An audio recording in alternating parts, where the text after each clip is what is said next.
Okay friends, இந்த மாதிரி சட்னி நீங்கள் ஒன்ஸ் ட்ரை பண்ணி பாருங்கள். நான் இன்றைக்கி இட்லியோட சர்வ் பண்ண. Hello friends, welcome to Sneha's cooking diary. இன்றைக்கி நம்ம என்னுடைய ஃபேவரட் சட்னி செஞ்சுக்கலாம். ஃபேவரட் சட்னிக்கான இன்க்ரீடியன்ஸில் நான் ரெடி பண்ணிகிட்டு இருக்கேன். இப்போது ஸ்டவ் மேலே ஒரு தவா வச்சுட்டு இப்போ ஒன் பை ஒன்னாக நம்ம ஃப்ரை பண்ணிக்கலாம்.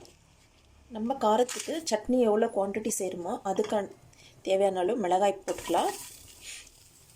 கறி லீவ்ஸ், பூண்டு, தேங்காய், மிளகாய் மட்டும் உங்கள் காரத்துக்கு தேவையான அளவு. அப்புறம் சட்னி நீங்கள் எவ்வளோ வேர்க்கடலை பொட்டுக்கடலை போடுறீங்களோ அதுக்கு தகுந்த மாதிரி நீங்கள் மிளகாய் எடுத்துங்க. நான் இந்த அளவுக்கு போடுறேன், பொட்டுக்கடலை வேர்க்கடலை. உங்கள் சட்னி குவான்டிட்டிக்கு தகுந்த மாதிரி காரம் எப்போவுமே நான் சொல்கிறது தான், அந்த மாதிரி பார்த்து நீங்கள் ஆட் பண்ணி தோலோடு போட்டுங்க இந்த சட்னிக்கு. இப்போ நம்ம எடுத்து வச்சுருக்கேன் வேர்க்கடலை பொட்டுக்கடலை ஆட் பண்ணிக்கலாம். இதையும் அதோடு சேர்த்து ஃப்ரை பண்ணிக்கோங்க. ஆல்ரெடி வேர்க்கடலை பொட்டுக்கடலை நான் வறுத்து தான் ஸ்டோர் பண்ணி வச்சுருக்கேன். உப்பு போட்டுக்கலாம். நான் கல் உப்பு தான் போடுறேன். இந்த மாதிரி செய்யும் போது நீங்கள் எல்லாமே வறுத்துட்டு செய்யும் போது சட்னி நம்மளுக்கு சீக்கிரமாக கெட்டு போகாது. டிஃபன் பாக்ஸ் கூட இந்த மாதிரி நீங்கள் வறுத்துட்டு சட்னியை நல்லா கெட்டியாக மிக்சியில் போட்டு கிரைண்ட் பண்ணி கொடுத்து அனுப்பிச்சு பாருங்கள். அவங்க சாப்பிடும் போது வேணும்னா கொஞ்சம் தண்ணி மிக்ஸ் பண்ணிக்கிட்டு சாப்பிட்டுக்கிட்டோம். அவ்வளோதான் ஃப்ரெண்ட்ஸ், ஃப்ரை ஆகிடுச்சு. இப்போ இது நல்லா கூல் ஆகிறதுக்கு விட்டுட்டு மிக்சியில் கிரைண்ட் பண்ணின்னு வந்துடலாம். கருவேப்பிலை நல்லா ஃப்ரையாக இருக்குது, நல்லா ஒரு ஸ்மெல் வருது, அரோமேட்டிக் ஸ்மெல்லு.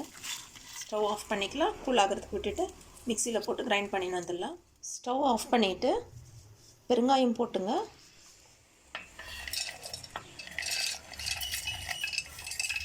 கிரைண்ட் பண்ணி வந்துடலாம். ஆனால் இது நல்லா கூலான பிறகு கிரைண்ட் பண்ணுங்க ஃப்ரெண்ட்ஸ். சட்னி கிரைண்ட் பண்ணிவிட்டோம். இப்போ இதை தாளிச்சிக்கலாம். ஆயில் 1 டீஸ்பூன் அளவு ஊற்றிக்கோங்க. கடுகு பொரிஞ்சு தான் கறி லீவ்ஸ் போட்டுங்க.